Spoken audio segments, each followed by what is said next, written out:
You get $15, bro, my sister smirked at me, ready to inherit her father's $160 million fortune. I quietly waited for the lawyer to read the next page. Her face turned white when, "My name is Sean. I'm 31. I work as a delivery driver. Early mornings, long routes, too much coffee. I keep my head down. I pay my own bills. I fix what I can and let the rest slide. That's been my role in our family for as long as I can remember. The quiet one, the dependable one, the extra set of hands that shows up and lifts the heavy thing. My sister, Naomi, is the opposite. She's shiny. She's the kind of person my dad used to call built for big rooms.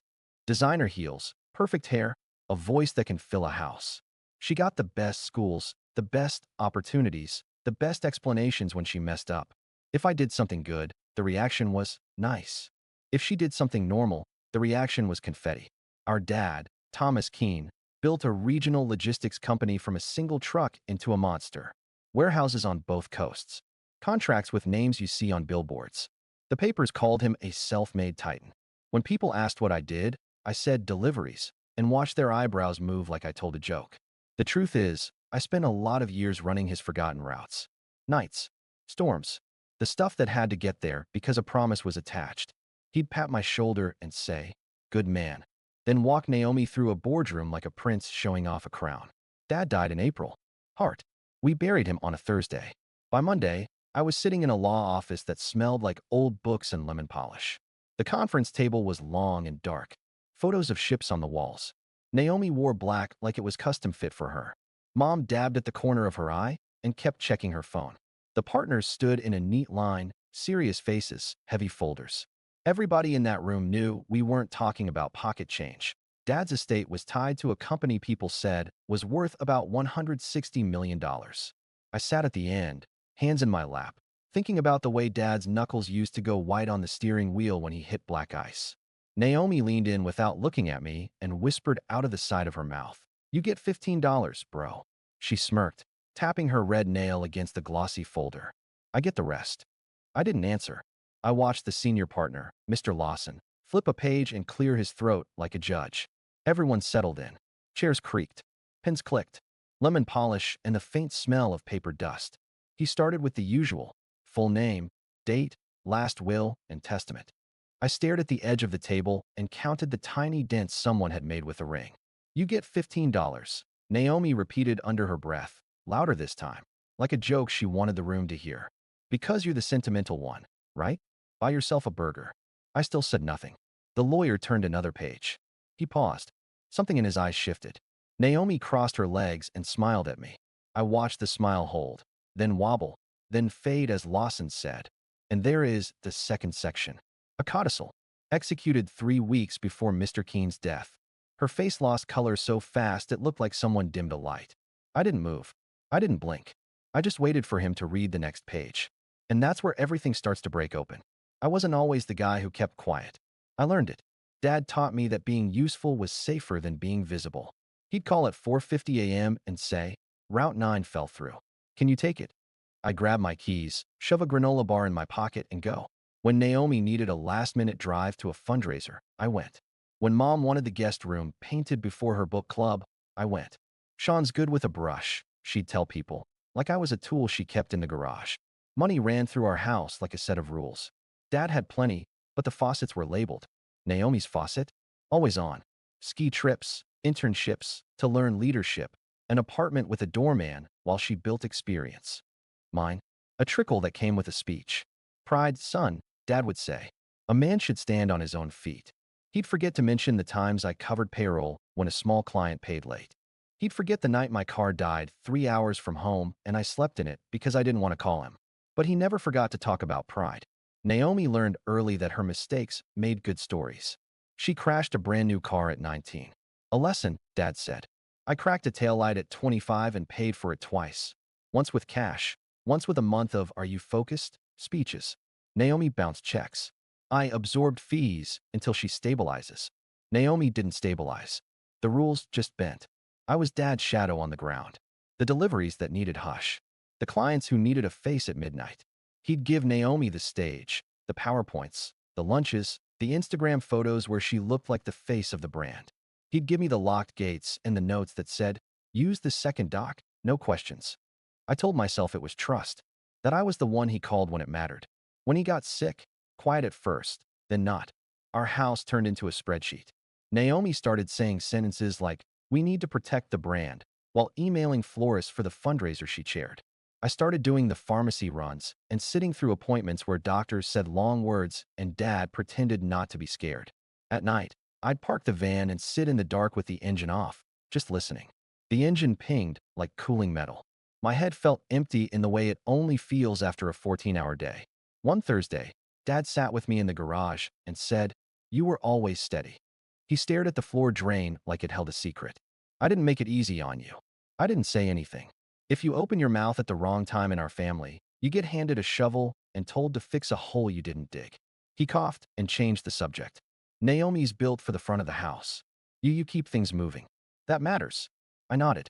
It's wild how much you can crave 3 words, "I see you," and still not get them. When bills started stacking, medical, consulting, strategic, Mom did that thing where she turned gratitude into a list. "Sean, can you float the copays this week? You know how it is." I said yes. I said yes 12 times in 6 months. $120 here. $480 there. $1,200 on a card I shouldn't have used because the transmission was whining and I needed to save for it. I kept receipts in a shoebox like proof that I hadn't imagined any of it. "Why don't you ask Dad?" my friend Miguel said once, slinging a crate into my van. "Man's got more commas than a grammar test." "Because then it becomes a story," I said. "I'd rather it stays quiet." Naomi started planning a legacy gala while Dad was still alive. "It'll cheer him up," she said, holding mood boards with gold accents. I was in the garage, learning how to change out the oxygen tank. The house smelled like bleach and lilies. Dad watched an old trucking show on TV with the volume too low. On the day Dad signed a stack of papers at the house, estate planners, tax people, a guy who talked in bullets. Naomi wore white and smiled like a press photo. I made sandwiches and stayed in the kitchen because that was the safest place to be. "Sean, can you sign as witness?" one of the men asked, holding out a page. I wiped my hands on a towel and signed exactly where he pointed. I didn't read it. That's another thing I learned. In our house, reading the fine print was distrust. Asking questions was attitude. 2 weeks later, Naomi called me at midnight. "Can you pick me up from the Four Seasons?" Her voice was sweet like iced tea. "The car service is backed up." I went. When she slid into the passenger seat, she said, "You're good. You know that?" The family glue. She reached into her clutch and pressed something into my palm. I looked down. $15. 110, 15, folded sharp. "For gas," she said, smirking. "Don't say I never give you anything." I laughed because I didn't trust myself to do anything else. I stuck the bills under the rubber mat by the cup holder. I kept them there. A little joke between me and the part of me that still expected someone to notice. When Dad died, the house filled with flowers and opinions. Mom cried in soft loops. Naomi took calls on the back porch and said things like optics and controlling the narrative. I wrote thank you notes and kept the coffee hot. The day before the will reading, Mom sat across from me at the kitchen table. "You know Naomi will run the company," she said, stirring tea she didn't drink. "That's what your father wanted." "I know," I said. "You're a good son," she added, like a tip. "Naomi needs you." "I know," I said again, because anything else would start a fight. Here's the part one haven't said yet. The money was real. People whispered about it for years. Valuations, multiples, exits, and the last valuation before he got sick put Keen Freight and the related assets at around $160 million. I never saw the stacks, but I saw the houses, the planes with logos, the way people stood up straighter when Dad walked into a room. I saw Naomi get an office with a view the month after she graduated. I saw the company pay her consulting fees during a year she took time to grow. So when she leaned over in that law office and whispered, "You get $15, bro," I didn't flinch. It felt like a punchline to a joke that had been running since I was 12. What I didn't know yet, what she didn't, either, was that Dad had written a second joke. Not funny, but sharp. He'd never say, "I see you," with a hug. He said it in logistics. He said it in rules. And all the rules were about to change. Lawson adjusted his glasses. The room got quieter in that strange, heavy way, like snow starting to fall. "Mr. Keene executed a codicil," he said, tapping the stapled pages. "It modifies certain distributions and conditions." Naomi sat up straight. "Conditions?" Lawson read. "To my daughter, Naomi Keene, You will inherit operational control of Keen Freight and all related entities, contingent upon the satisfaction of the following. 1. Full repayment from your personal funds of any debts, advances, or obligations incurred on your behalf by family members in the last 36 months. 2. Ongoing employment of my son, Sean Keen, at his current salary if he chooses to remain, with no reduction in benefits or hours without his written consent. 3. Recognition of Sean Keen as co-executor of my personal estate alongside counsel. He turned a page. The sound was a small cut. Naomi laughed, but it wasn't a real laugh. What debts? I don't have debts. Lawson didn't look up. Attached is a ledger of advances to Ms. Keen and charges she requested be floated by immediate family. Totals are itemized. He slid a copy toward her. Mom's breath caught when she saw the number. Naomi's face collapsed and then reassembled like she was trying to remember which mask fit the room. There's a mistake, she said. Dad paid those. That's family. Lawson kept reading. To my son, Sean Keen. You will receive a $50,000 bequest immediately and a trust equal to the value of any outstanding advances you covered on behalf of your sister or mother, multiplied by 5. Distribution upon verification. The room tilted. My ears rang. I stared at my hands. Grease under the nails. A scar on my knuckle from a frozen pallet door. I felt like I'd stood up too fast. 5. Naomi said, voice sharp. This is insane. He was never going to. There is also a note, Lawson said gently. He read it, but he didn't have to. I knew the cadence. Sean, he read, you never asked for anything. I gave you too little and too late. This is not about punishment. It is about settling accounts. I built a company keeping promises on paper. Consider this my last delivery. I didn't move. I couldn't. Mom stared at the table. Naomi scrambled for a target. Her eyes landed on me. You did this, she said. You got in his ear. You made him write this. I signed as a witness, I said. That's it. You knew, she snapped. You let me plan everything. You let me. She gestured at her black dress like the fabric had betrayed her. I opened my mouth, closed it, and then forced out the only sentence that mattered. Naomi, I floated 12 copays, your tax bill last spring, and a credit card minimum because you said your liquidity was tied up. The amounts are in my shoebox. If Dad multiplied it by 5, that's not on me. She slammed her hand on the table. You're a driver. Yeah, I said. And I drove. Mom finally spoke. Voice thin. We will challenge this. Lawson folded his hands. The no contest clause is very clear. Naomi stood so fast her chair scraped. I'm not repaying anything. I won't. I built that brand with him. I earned. No, I said quietly. Everyone looked at me. It surprised even me that I had a voice left. You didn't build it. Dad did. I helped. You took the photos. Silence. Thick. Heavy. Naomi leaned across the table. You think this makes you equal? I shook my head.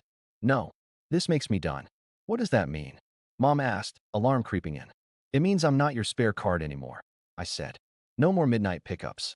No more last-minute favors that cost me rent. No more being the mopping crew after your mess. I'll do my job. I'll finish my routes. I'll handle my part of the estate. But I'm not the glue. Naomi sneered. You can't walk from family. I took a breath and felt it land. This isn't about revenge, I said. This is about closure. Lawson cleared his throat softly, like punctuation. Shall we continue? He did. He read the rest. Most of it was numbers and boring words that mean power. Naomi stopped listening halfway through and started texting with her thumb flying. Mom stared at her hands like they belonged to someone else. When it ended, everyone waited for me to do something. Apologize, maybe. Offer to be reasonable. Make it easy for the room. I didn't. I stood. I tucked my chair in. I nodded to Lawson. Thank you.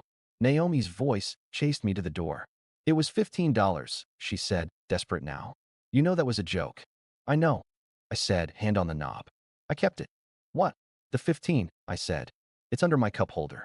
I see it every day. Her face went still. For a second, I saw the kid she used to be. Then it was gone. I walked out.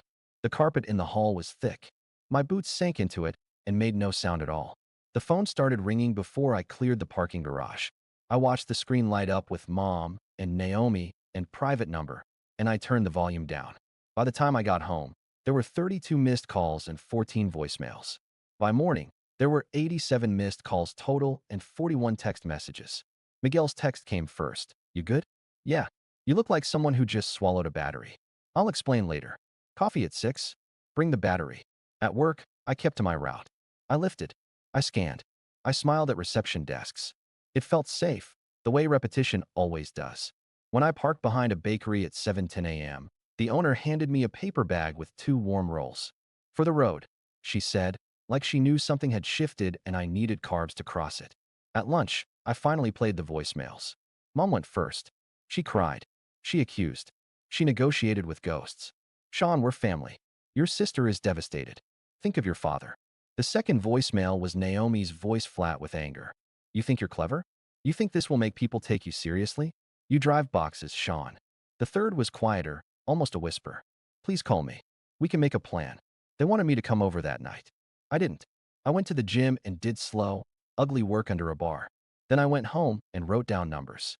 I wrote the dates and amounts from my shoebox into a clean notebook. Copays. The tax infusion. The temporary 2 a.m. loan after the gala.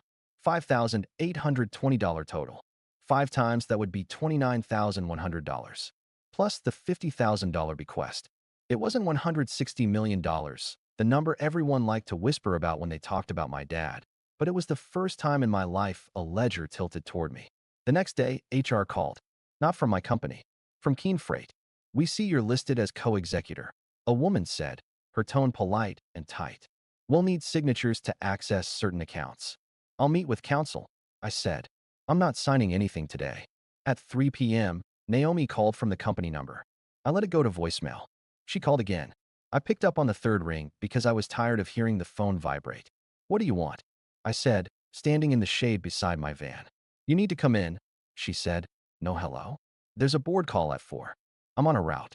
Sean, she snapped. This is bigger than your little errands. I looked at the stacked boxes, each one with a name attached. That's what you never got, I said. These aren't errands. These are promises. She exhaled like I'd said something dirty. Whatever. We're not repaying you. It's offensive. It's arithmetic, I said. She hung up. 2 minutes later, a text. We'll cut you a check for what you fronted. Not a penny more. It's not up to you. I typed, then erased it. I put the phone down. I finished the route. That night, Miguel sat on my couch with a beer, watching me stare at a blank TV. So your dad left you a calculator, he said finally. And multiplied 1, I said. And a boundary. He raised the bottle. To boundaries. I clinked it. We sat in silence. It wasn't awkward. It was full. Naomi didn't show up at my apartment, but Mom did. Day 3, 8:15 p.m.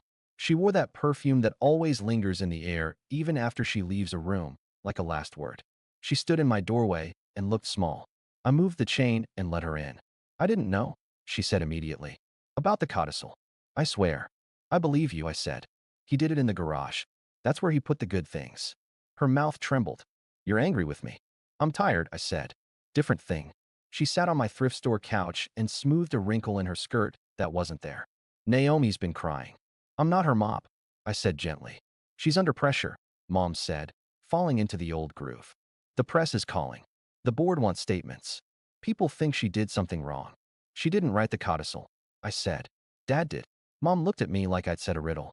But you could fix this. No, I said. I could hide it. That's what I've always done. I'm not doing that anymore. We sat. The clock in the kitchen ticked. A siren passed a few blocks away and folded itself into quiet. Finally, she whispered, What do you want from me? I swallowed. The answer was simple and impossible. For you to stop pretending that making me small keeps the family together. Her eyes filled. I never. You did, I said soft. Every time you called me, our steady boy, while Naomi got to be our star. Every time you handed me a bill and told me what a good son I was for paying it.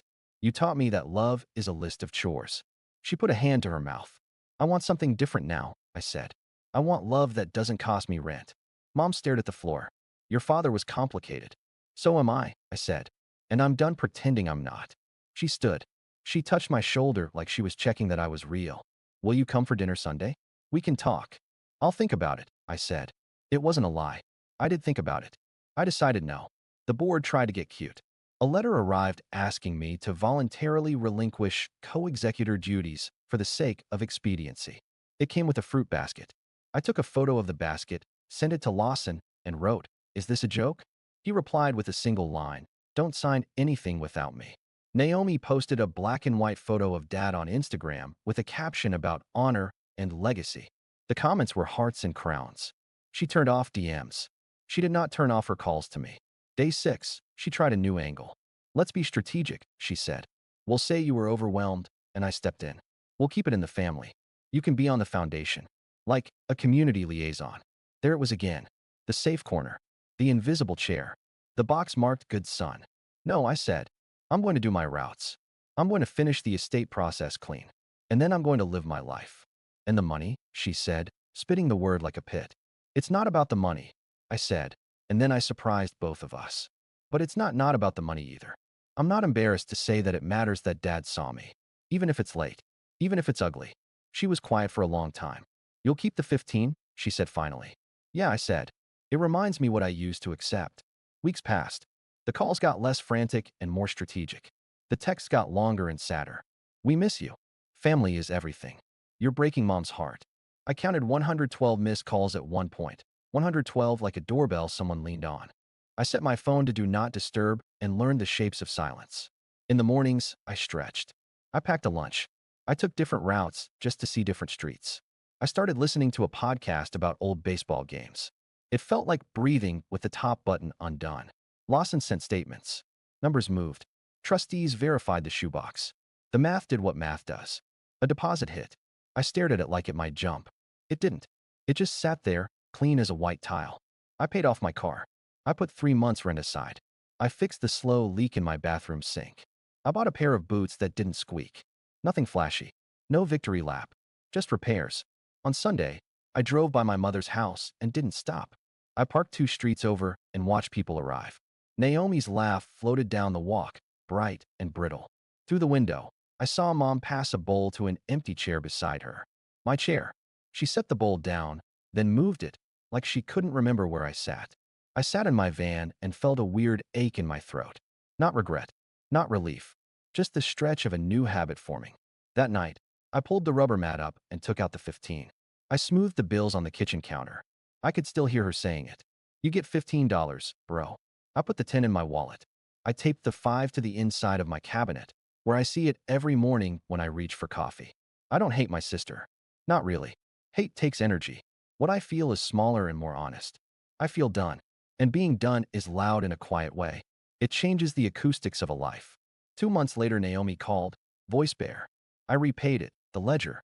Okay. Dad knew you kept receipts. Not funny. Survival. The board's fine. Press will move on. Are we okay? I looked at my boots, the fixed sink, the 5 in the cabinet, my scarred hands. We're not okay, just not what we were. Come to the foundation event. It'd look good. No. Thanks. Right. Do the job well, I said. Try mornings. She gave a small, real laugh. I hate mornings. Me too. I walked without headphones, streetlights, a sky that didn't care. A kid wobbled on a bike. His dad jogged behind. No one fell. An unknown number buzzed. I let it go. At home, I looked at the 5. Old me would have called back and cleaned up. I'm not him. This isn't revenge. It's boundaries, not bills. I still drive and lift, but add small things. Park hoops, dinners, a dumb savings chart. Maybe I'll leave one day. For now, I like finishing routes. Steady for me. No gala finale. Just fixes, clear nose, the 5 where I see it. Dad kept promises on paper. At the end, he kept one to me. Closure isn't a clean desk. It's letting the door shut. I won't be glue that cuts me. I'll build what fits.